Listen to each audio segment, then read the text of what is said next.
앞선 탄핵 심판에서 김용현 전 장관은 윤 대통령이 말하는 대로 다 자신이 한 거라고 책임을 뒤집어 쓰려는 모습을 보였습니다.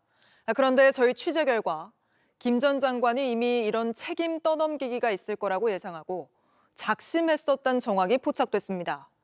계엄이 해제된 다음 날 김 전 장관의 부인이 당신이 혼자 다 뒤집어 쓰지 않겠느냐고 걱정하자 여기에 김 전 장관 역시 그렇다고 답했다는 겁니다. 유선희 기자의 단독 보도입니다. 김용현 전 국방부 장관의 집사로 알려진 양모 씨는 국정조사에서 증언을 거부했습니다. 김용현 장관이 계엄 해제 후에 노트북과 휴대전화 파쇄하라고 했습니까? 저는 저에 대한 그 형사처벌의 우려가 있어서 증언 및 선서를 거부합니다. 하지만 검찰 조사에선 김 전 장관이 시켜 망치로 부쉈다고 진술한 것으로 알려졌습니다. JTBC 취재 결과 양 씨는 계엄 해제 다음 날 김 전 장관의 부인과 함께 식사하면서 들은 얘기도 밝힌 것으로 확인됐습니다. 비상계엄에 대해 왜 그랬냐고 탓하던 김 전 장관의 부인이 혼자 다 뒤집어 쓰겠네라고 걱정했다는 겁니다. 이에 대해 김 전 장관은 별다른 반응 없이 그래 라고 답했던 것으로 파악됐습니다.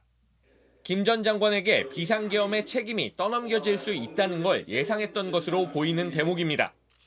실제 윤석열 대통령 측은 위헌 여부의 핵심 증거인 포고령에 대해 김 전 장관이 잘못 베낀 거라고 주장했습니다.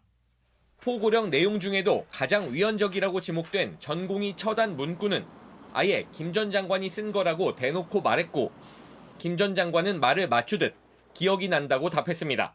전공이 네. 이걸 제가 왜 집어넣냐 웃으면서 이렇게 얘기를 하니 어떤 계고한다는 측면에서 그냥 뒀습니다 해서 저도 웃으면서 그냥 놔뒀는데 그 상황은 기억하고 계십니까? 기억합니다. 지금 말씀하시니까 기억납니다.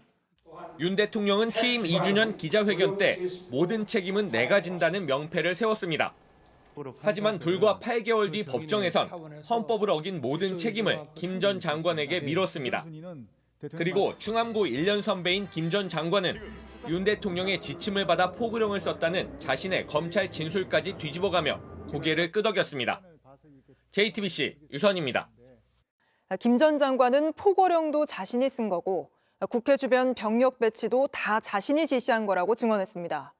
한마디로 대통령이 아닌 자신을 내란 우두머리로 봐달라는 건데 비상계엄을 직접 선포하고 포고령을 승인한 것도 또 군을 움직일 수 있는 군 통수권자도 대통령입니다. 먼저 조혜연 기자입니다. 김용현 전 국방부 장관은 12.3 내란 당일 윤석열 대통령이 한 말, 피를 토하는 심정이라는 표현과 판박이 같은 말로 증언을 시작했습니다. 견제할 수 있는 수단이 없다. 그래서 참 피를 토하는 심정으로 대통령께서 비상계엄을 결심을 하시게 됩니다. 국헌 문란의 핵심적인 혐의 중 하나인 비상입법기구 문건의 작성과 전달도 모두 자기가 한 것이라고 주장했습니다. 증인이 국무회의 당일 경제부총리 최상복에게 꼭 쪽지를 건넨 사실이 있습니까? 예, 있습니다. 그래서 제가 직접 만나지 못해서 실무자를 통해서 전했습니다. 예. 누가 작성한 것입니까? 쪽지는? 제가 작성했습니다. 예. 일개 장관이 총리와 주요 장관들에게 지시하는 문서를 만들고 최고 책임자인 대통령은 그에 따랐다는 식의 주장을 한 겁니다. 정치활동을 금지하는 포고령 1호도 마찬가지입니다. 포고령은 증인이 관사에서 직접 워드로 작성한 것이 맞죠? 그렇습니다. 쭉 보시고 통행금지 부분은 시대에 안 맞다. 그래 국민들한테 너무 불편을 주지 않겠냐. 이거는 하고 삭제를 하셨습니다. 봉쇄는 없었다고 부인하면서도 국회 주변 병력 배치는 모두 자신의 지시였다고 말합니다. 그런 작전을 누가 세운 거예요? 제가 당연히 지시를 했죠. 네. 이런 계획은 대통령인 피청구인한테도 보고가 됐습니까? 안 됐습니다. 사실상 본인이 내란 우두머리라고 주장한 겁니다. 하지만 비상계엄을 직접 선포하고 포고령을 최종 승인할 수 있는 건 윤 대통령뿐입니다. 계엄을 수행한 사령관들의 증언과 진술은 모두 대통령을 향하고 있습니다. JTBC 조혜연입니다. 내란 사태 2인자 김용현 전 장관은 윤 대통령과 한 배를 탄 셈이 됐지만 오히려 불리한 진술로 대통령의 방어 논리에 구멍을 내고 있다는 지적도 나오고 있습니다.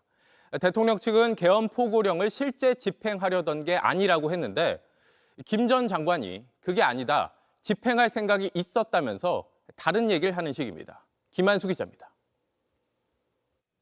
윤석열 대통령은 위헌적인 포고령이 도마에 오르자 그 의미를 깎아내렸습니다. 이론이 이런 것들이 추상적이기는 하지만 그런 어떤 상징적이라는 측면에서 집행 가능성은 없지만 이게 상해법규에도 위배되고 내용이 구체적이질 않아서 추상적, 상징적이란 표현을 쓰며 집행 가능성을 부인한 겁니다.